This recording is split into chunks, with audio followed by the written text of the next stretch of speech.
Praise the Lord. நம்ம வந்து இன்னைக்கு டீட்டெயிலாக வந்து செயின்ட் ஜான்வரிஸ்ன்னு சொல்லக்கூடிய ஜானூரியஸ் அப்படின்னு சொல்லக்கூடிய ஒரு புனிதரை பார்க்க போகிறோம். இவர் ஒரு ஆயர் ப்ளஸ் வந்து ஒரு மறைசாட்சியாக இருந்தவர். 3ஆம் நூற்றாண்டு, அதாவது 222 ஏப்ரல் 21ஆம் தேதி இவர் வந்து நேபிள்ஸில் பிறக்கிறாரு, இத்தாலியில். அது வந்து ஒரு ரோம சாம்ராஜ்யத்துக்கு கீழே வந்து வருது. இவரோட தந்தை வந்து அந்த நோபல் ஃபேமிலின்னு சொல்லக்கூடிய அரச குடும்பங்கள் பிறந்தவர். ஸோ அதனால் இவரும் வந்து அந்த அரச வாழ்க்கையில் தான் வந்து வாழ்ந்துட்டுருக்கிறாரு.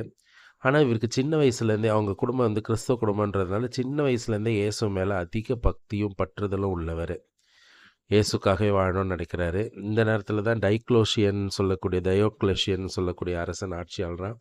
அந்த அரசன் வந்து கிறிஸ்துவுக்கு எதிராக செயல்படுறான். நிறைய கிறிஸ்தவ மக்களை வந்து அவன் அழிக்கிறான்.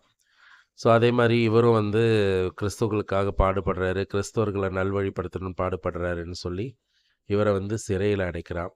சிறையில் அடைச்சி இவரை வந்து மிருகங்களுக்கு முன்னாடியும் எரியிற நெருப்புலையும் போடுறான்.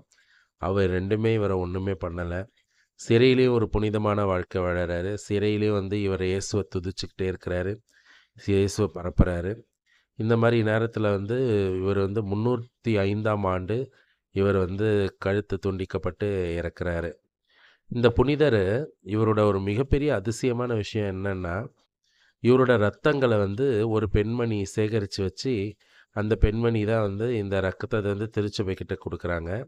இந்த ரத்தத்தில் ஒரு பெரிய விஷயம் என்னன்னா, வருஷத்துக்கு 3 முறை இவர் இறந்தது, நான் சொல்கிறது 232லேருந்து 305 வரைக்கும் தான் வாழ்ந்திருக்கிறாரு. இவர் கிட்டத்தட்ட இப்போ 1800 ஆண்டுகளுக்கு முன்னாடி. ரத்தம் ஜென்ரலாக கட்டியாயிட்டா அப்படியே தான் இருக்கும் இல்லையா? ஆனால் இவரோட ரத்தம் வருஷத்துக்கு 3 முறை லிக்விடாக மாறி நல்ல சிகப்பு கலர் ரத்தம் அப்படியே பச்சை ரத்தமாக மாறுது. பச்சை ரத்தம்னா என்னன்னா, நம்மளோட இப்போ கட் பண்ணால் அப்படியே ஒழியிற ரத்தம் மாதிரியான கலரில் ரத்தம் மாறிட்டு திருப்பி அது அப்படியே காஞ்சு போயிடும். இந்த மாதிரி வருஷத்துக்கு வந்து 3 தடவை ஆகுது. அது ஒன்று வந்து செப்டம்பர் 19ஆம் தேதி, அதாவது அவரோட திருவிழா அன்னைக்கு. இன்னொன்று வந்து மே மாத முதல் ஞாயிற்றுக்கிழமை, மே மாதத்தில் வர முதல் ஞாயிற்றுக்கிழமைக்கு முன்னாடி நாள் இருக்கக்கூடிய சனிக்கிழமை ஆகுது. அதே மாதிரி விஷயஸ்ன்னு சொல்லக்கூடிய எரிமலை 1631ஆம் ஆண்டு எரிஞ்சு மிகப்பெரிய தாக்கத்தை ஏற்படுத்துது. அந்த நேரத்திலே இவர் வந்து இவரோட ரத்தம் வந்து புதுமை செய்யுது. அதன் அடையாளமாக அந்த டிசம்பர் 16ஆம் தேதியும் வந்து அவரோட ரத்தம் வந்து லிக்விட் ஆகுது. இவரோட இந்த ரத்தம் இதை வந்து நிறைய ஆராய்ச்சியாளர்கள் போய் ஆராய்ச்சி செஞ்சு பார்த்துருக்காங்க. அந்த பிளட் டெஸ்ட் பண்ணியிருக்காங்க. அதுக்கான ரிசல்ட், அது ஆன்சரும் எந்த டாக்டர்ஸ் எந்த சயின்டிஃபிக் ரிசல்ட்ஸுமே வந்து கண்டுபிடிக்க முடியல. ஏன்னா ரத்தம் வந்து ஆட்டோமேட்டிக்காக ஒரு கெமிக்கல் சேர்க்காம லிக்விடாக மாறாது. அப்படியே இல்லாமல் அது ஃப்ரெஷ் பிளட்டாக ஆகிறதுக்கு வாய்ப்பு இல்லை. ஆனால் இது வந்து வருஷம் கிட்ட 1800 ஆண்டுகளாக ஆகிட்டு இருக்கு. இவரோட ரத்தத்தை வந்து ஒரு சீல்டு வெயிலில் வந்து வச்சுருக்குறாங்க. ஆக்சுவலாக ஆர்ச் பிஷப் தான் வந்து அதை எடுத்து எல்லாருக்கும் காட்டுவார் ஜென்ரலாக. ஸோ இவர் வந்து ஒரு மறைசாட்சி வல்லுனர் ப்ளஸ் வந்து ஒரு ஆயராக இருந்து மறித்தவர். ஸோ மிகப்பெரிய புனிதர்.